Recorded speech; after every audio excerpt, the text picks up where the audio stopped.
Ah, vous êtes là.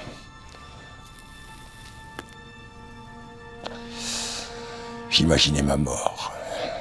J'aimerais qu'elle soit grandiose, qu'elle reste dans les mémoires. Quoi de plus triste pour un coroner que de finir banalement.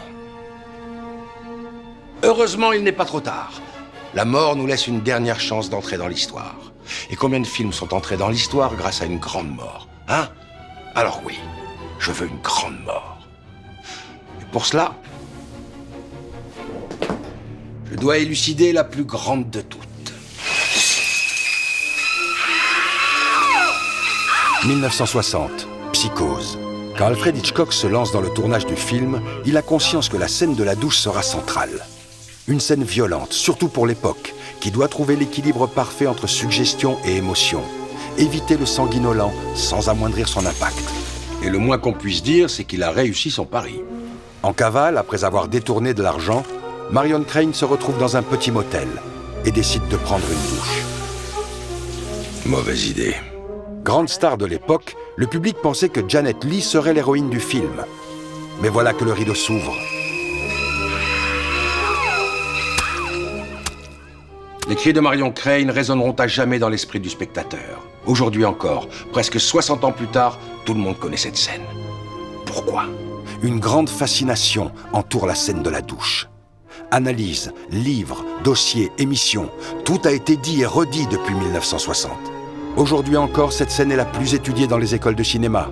Un documentaire entier a été réalisé et une page Wikipédia lui est même consacrée. Beaucoup d'analyses tournent comme un vieux disque rayé, sans jamais nous expliquer pourquoi cette scène est culte. Certains parlent de l'actrice principale. Janet Leigh était une star à l'époque. Et tuer sitôt dans le film une comédienne célèbre accentuait clairement le choc de la scène. Mais aujourd'hui, elle est inconnue du grand public. Sa célébrité ne peut donc pas expliquer l'impact que cette scène a encore de nos jours. Si ce n'est pas l'actrice, c'est donc la mise en scène. Cette scène bénéficia d'une exigence inédite pour l'époque. Une semaine de tournage, plus de 70 prises pour une séquence de 45 secondes à l'écran. Mais si la qualité du montage et de la mise en scène a été acclamée, on sait également que la technique ne suffit pas. D'autres scènes tout aussi exigeantes ont été tournées depuis. Restent-elles toutes pour autant dans les mémoires ? Ah non, évidemment. La mise en scène ne suffit pas à rendre une scène culte. Il doit y avoir autre chose. On nous dit que c'est un sommet de violence. En effet, chaque coup de couteau s'enfonçait autant dans le corps de la victime que dans les tripes du spectateur. Cloué devant l'écran, il assistait avec désarroi à la mort de Marion Crane, nue, impuissante, prisonnière de sa douche. Mais 60 ans plus tard, le cinéma est allé bien plus loin. Bien d'autres films ont choqué le public. La violence ne peut donc pas être la seule explication. Pour comprendre pourquoi cette scène a marqué les spectateurs, on l'a analysée pendant presque 60 ans. Mais peut-être qu'on aurait dû s'intéresser à l'essentiel, le spectateur. On retient souvent une scène grâce à un détail marquant, un élément particulier qui permet de s'en souvenir. À y regarder de plus près, la scène de la douche comporte plusieurs éléments qui la rendent mémorable. Pas juste un seul, comme beaucoup de scènes cultes, mais bien plusieurs. La musique. La silhouette derrière le rideau. Un siphon ensanglanté. L'œil figé de la victime. C'est ce qu'on appelle l'iconographie. Et cette scène est très iconographique. Voilà pourquoi même un gamin, avec un smartphone, peut l'imiter. Grâce à cette simplicité d'évocation, chaque spectateur peut rejouer la scène de la douche à sa façon. Et de référence en référence, elle a ainsi pu voyager dans le temps. En la mimant derrière votre rideau de douche, en utilisant sa musique sur vos vidéos d'horreur, ou en discutant avec vos amis, vous lui avez rendu hommage et entretenu sa mémoire. Vous avez rendu la scène culte en vous l'appropriant. C'est ça, la pop culture.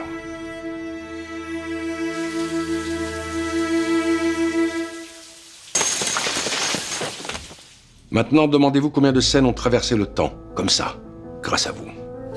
On ne compte plus les scènes cultes que le public s'est appropriées. Elles ont toutes en commun cette fameuse simplicité, la force d'évocation qui rappelle l'œuvre dont elles sont issues. Et tant qu'il restera un fan pour l'évoquer, la scène restera dans les mémoires. I am your father. C'est le public qui rend une scène culte, rien d'autre.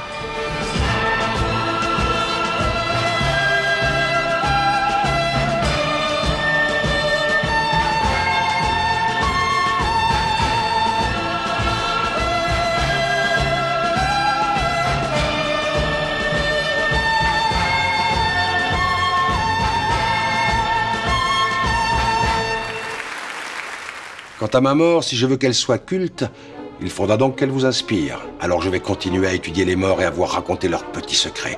Et quand ce sera mon tour, je vous promets, ce sera grandiose. D'ici là, n'oubliez pas, on peut rater sa vie, mais pas sa mort.